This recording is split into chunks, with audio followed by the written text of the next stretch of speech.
बहुत समय पहले की बात है। एक राजा को उपहार में किसी ने बाज के 2 बच्चे भेंट किए।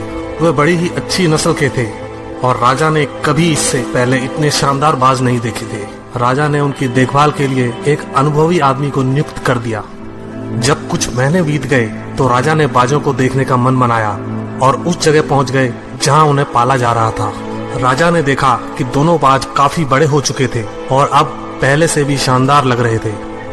राजा ने बाजों की देखभाल कर रहे आदमी से कहा, मैं इनकी उड़ान देखना चाहता हूँ, तुम इन्हें उड़ने का इशारा करो।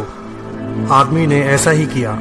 इशारा मिलते ही दोनों बाज उड़ान भरने लगे, पर जहाँ एक बाज आसमान की ऊंचाइयों को छू रहा था, वहीं दूसरा कुछ ऊपर जाकर उसी डाल पर आकर बैठ गया जिससे वो उड़ा था। ये देख राजा को कुछ अजीब लगा। क्या बात है, जहाँ एक बाज इतनी अच्छी उड़ान भर रहा है, वहीं ये दूसरा बाज उड़ना ही नहीं चाह रहा।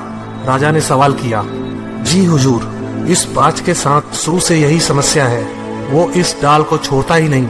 राजा को दोनों ही बाज प्रिय थे और वो दूसरे बाज को भी उसी तरह उड़ना देखना चाहते थे। अगले दिन पूरे राज्य में ऐलान कर दिया गया, जो व्यक्ति इस बाज को ऊंचा उड़ाने में कामयाब होगा उसे ढेरों इनाम दिया जाएगा। फिर क्या था, एक से एक विद्वान आए और बाज को उड़ाने का प्रयास करने लगे, पर हफ्तों बीत जाने के बाद भी बाज का वही हाल था। वो थोड़ा सा उड़ता और वापस उसी डाल पर आकर बैठ जाता। फिर एक दिन कुछ अनोखा हुआ। राजा ने देखा कि दोनों बाज आसमान में उड़ रहे हैं। उन्हें अपनी आंखों पर यकीन नहीं हुआ और उन्होंने तुरंत उस व्यक्ति का पता लगाने को कहा जिसने ये कारनामा कर दिखाया था। वह व्यक्ति एक किसान था। अगले दिन वह दरबार में हाजिर हुआ। उसे इनाम में स्वर्ण मुद्राएं भेंट करने के बाद राजा ने कहा, मैं तुमसे प्रसन्न हूँ, बस तुम इतना बताओ कि जो काम बड़े बड़े विद्वान नहीं कर पाए वो तुमने कैसे कर दिखाया।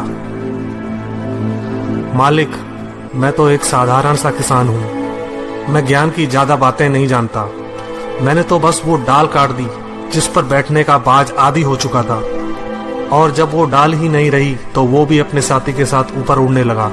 दोस्तों, हम सभी ऊंचा उड़ने के लिए ही बने हैं, लेकिन कई बार हम जो कर रहे होते हैं उसके इतने आदी हो जाते हैं कि अपनी उड़ान भरने की, कुछ बड़ा करने की काबिलियत को भूल जाते हैं। यदि आप भी सालों से किसी ऐसे काम में लगे हैं जो आपके सही पोटेंशियल के मुताबिक नहीं है, तो एक बार जरूर सोचिए कि कहीं आपको भी उस डाल को काटने की जरूरत तो नहीं जिस पर आप बैठे हैं।